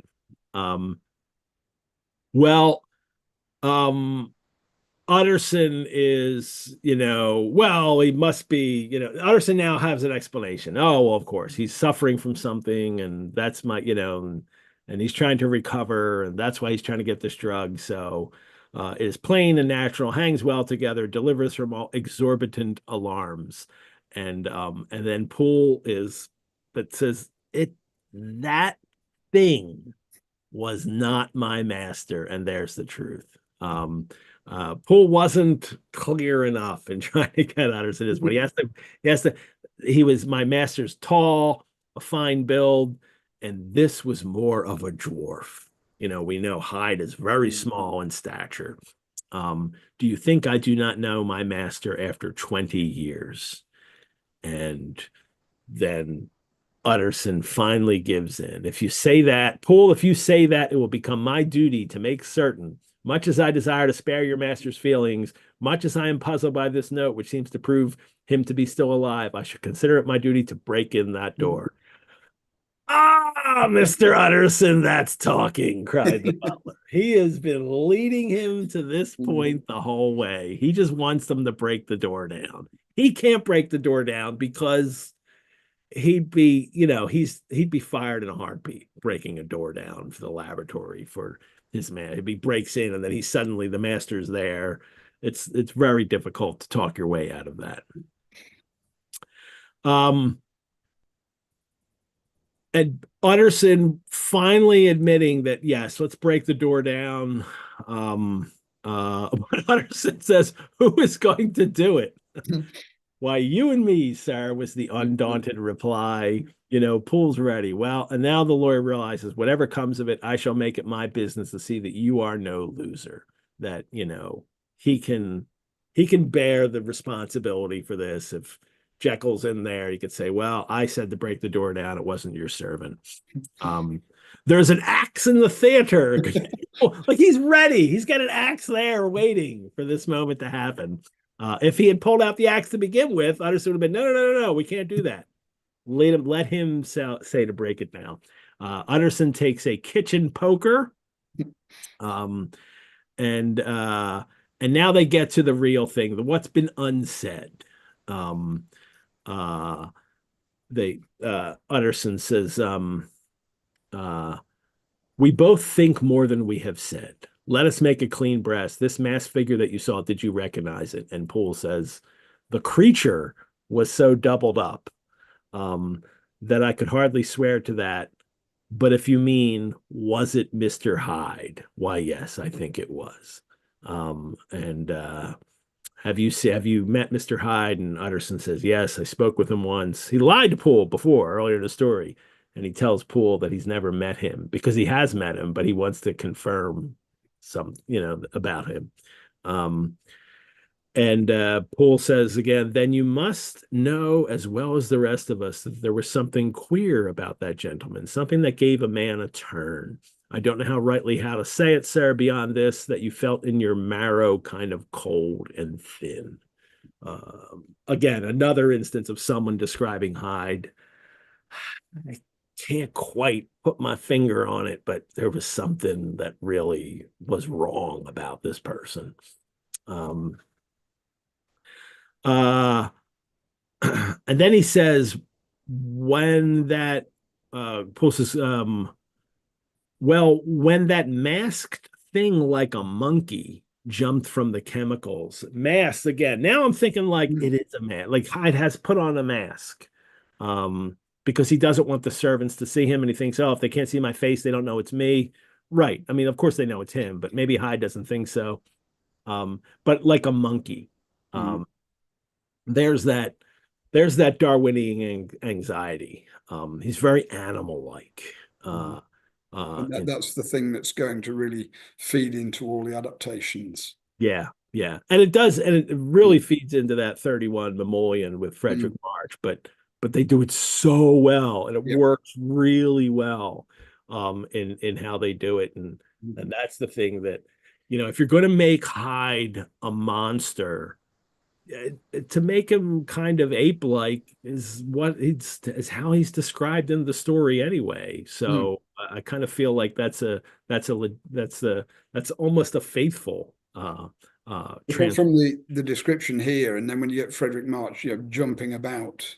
Oh yeah, especially at the end. The laboratory, it's obvious he's read this description and then plays on that and does it extremely well. Yeah. Well, now Utterson is completely convinced. I believe poor Harry is killed, and I believe his murderer, for what purpose God alone can tell, is still lurking in his victim's room. Well, let our name be vengeance. Really, Utterson? Is that what I'm thinking? He's, let our name be vengeance. He doesn't strike me as the avenging angel here, but hey, this is the role he wants to play now. as the Victorian in charge. um, uh, but they have a plan. They get Bradshaw and the knife boy, and you guys go around and guard the back door, guard the laboratory door. And a boy with sticks and somebody else. I'm not thinking that's much of a plan, but at least somebody is watching the other door, and that's good. And then again, Stevenson can't help but set the scene that the clouds come. The scud had banked over the moon, and it was now quite dark, and the candle is flickering as they're going up the steps. And then they hear him walking around inside. These sounds, the stillness was only broken by the sounds of a footfall. And Poole says, "So it will walk all day, sir, aye, and the better part of the night. It is an ill conscience that such an enemy to rest. Ah, sir, there's blood foully shed at every step of it. But hark again, a little closer. Are we in a Shakespeare play all of a sudden? Especially with the hark. Are we waiting for the ghost of King Hamlet to come around? Or maybe it's Macbeth. Banquo is going to come around the corner here. I really like that though. He really is excellent, ramping up the tension. Yep. You know there's something special coming. And this is the best part of this chapter. Utterson's side, is there never anything else besides the walking? And Poole said, once I heard it weeping. Oh, that's a line, right? That's a line that's going to be a great line in any weird fiction, supernatural story. Once I heard it weeping. Weeping like a woman or a lost soul. I came away with that upon my heart that I could have wept too. Wow, sadness, despair. It's the moment in the story where we are led to perhaps have sympathy or empathy for Hyde. It's interesting that again the use of language. Then I heard it, not him. Yeah. So you are beginning to feel an element of this is a cornered animal. So there is that element of perhaps sympathy that you do begin to feel here, that this is something that's cornered. There's no way out for it. And already through his language, Poole has dehumanized it. Yeah. The whole monkey thing, and then creature it instead of him. Yeah. Yeah. And now Utterson calls out, open the door, and then the voice says, Utterson, for God's sake, have mercy. He's crying for mercy. Now, you're supposed to give mercy when someone asks. Maybe he would, but for now it's like, that's not Jekyll's voice, it's Hyde's. Down with the door. And as they're breaking the door down, a dismal screech as of mere animal terror rang from the cabinet. So more of that animal. Break it down, and they break the door down, and there is the first thing they see is, oh, there's a little fire in the fireplace, and the kettle is on, and the things are laid out for tea, it says. This is the whole thing, I think, we did this bourgeois setup here. And lovely little domestic setting, yeah. The beautiful language again, just before that, when they've broken the door down, it's the besiegers appalled by their own riot. It's not, did you see what we did? It's that kind of, and I just think it's beautiful. Yeah, that they've been ramped up to this point of tension, but they are still horrified at breaking the rules and damaging property. And it's just horrified, a servant and a lawyer.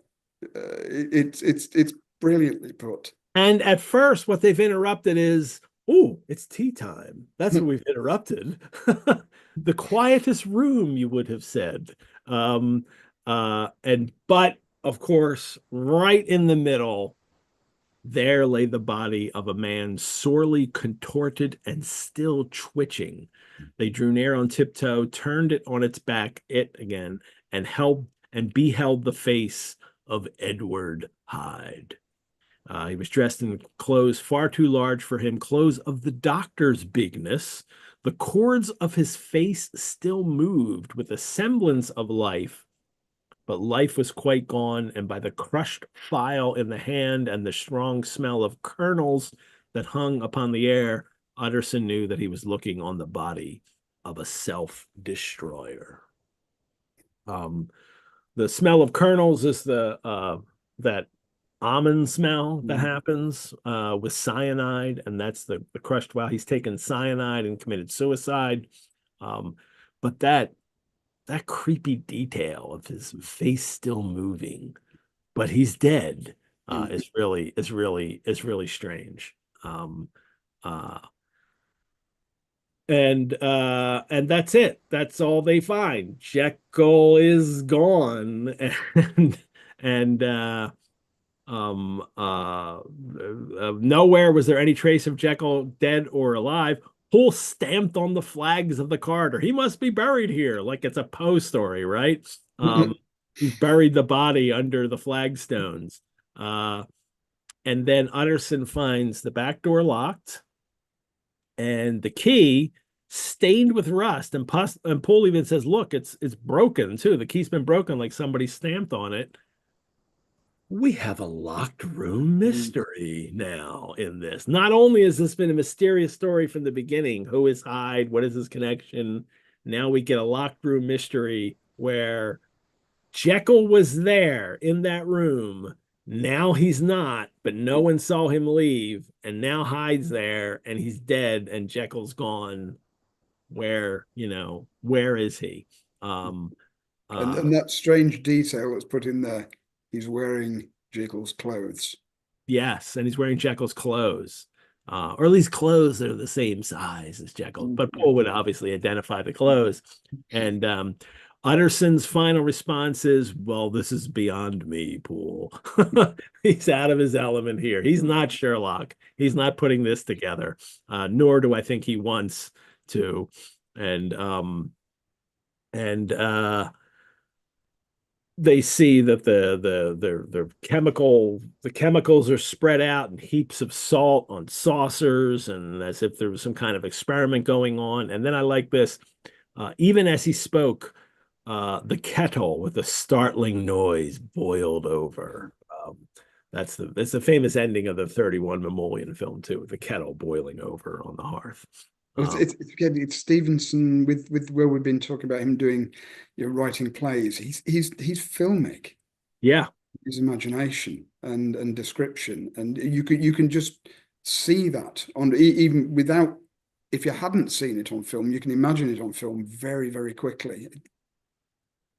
There's even sugar in the cup, the teacup waiting there, it says. And also Utterson was amazed to find a copy of a pious work for which Jekyll had several times expressed great esteem, annotated in his own hand, because with startling blasphemies. But of course, it was Hyde that wrote them.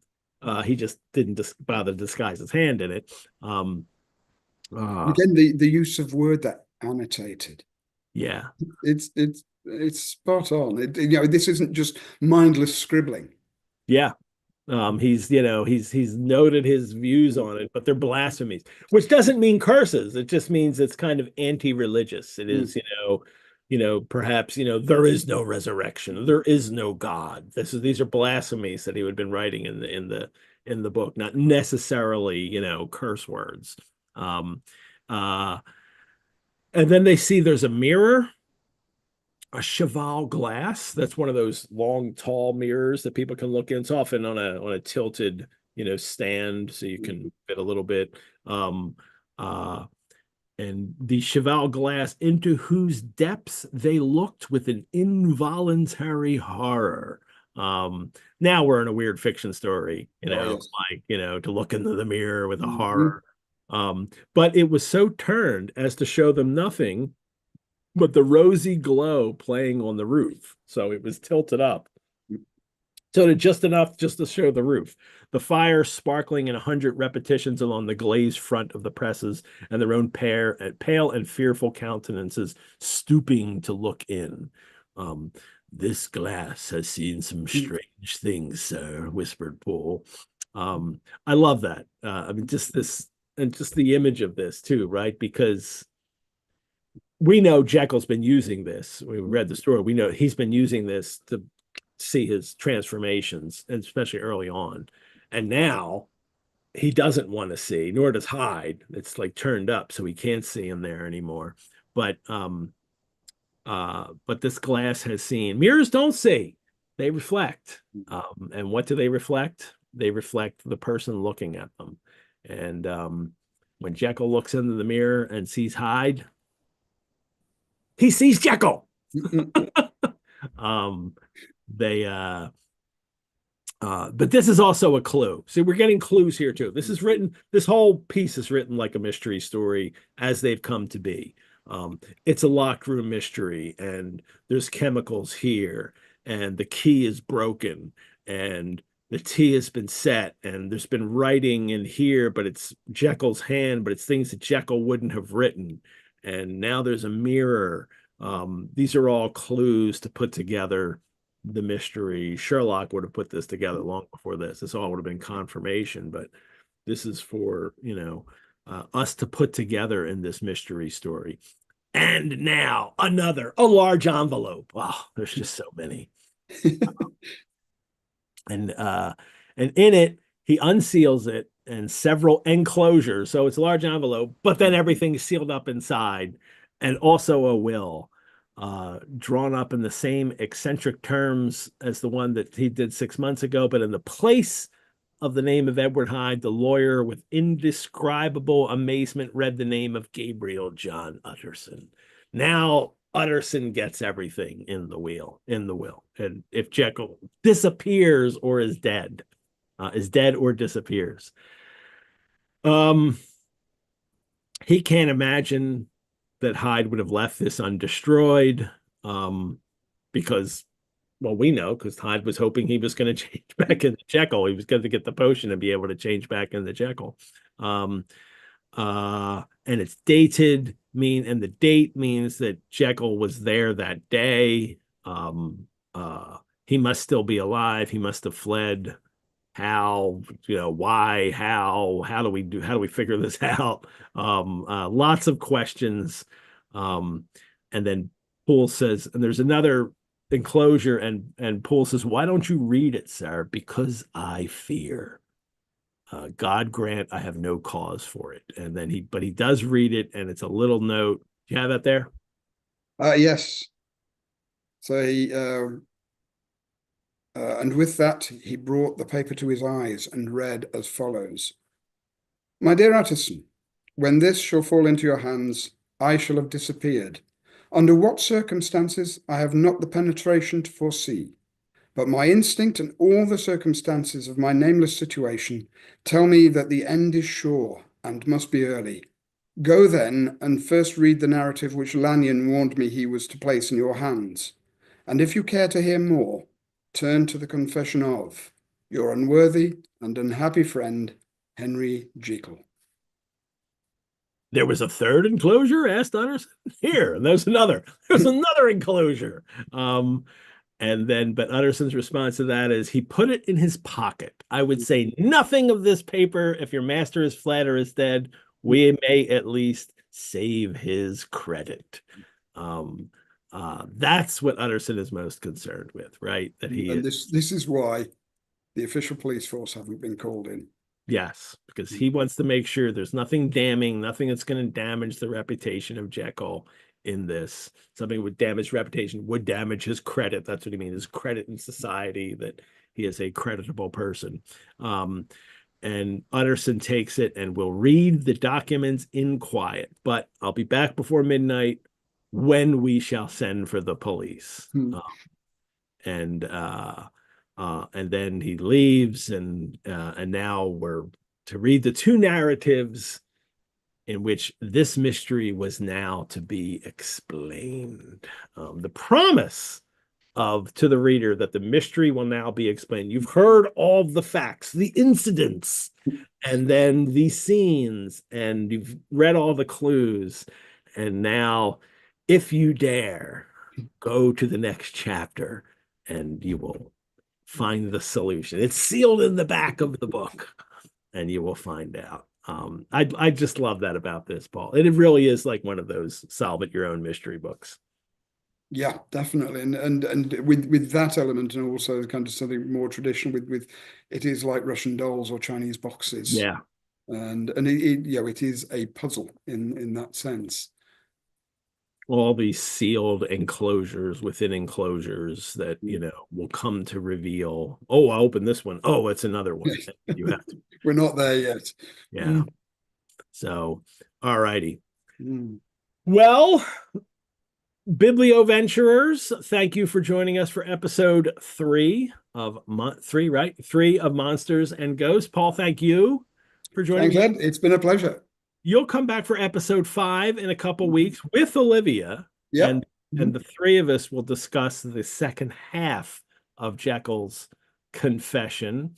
Our co-host schedule, everyone, is available on our webpage.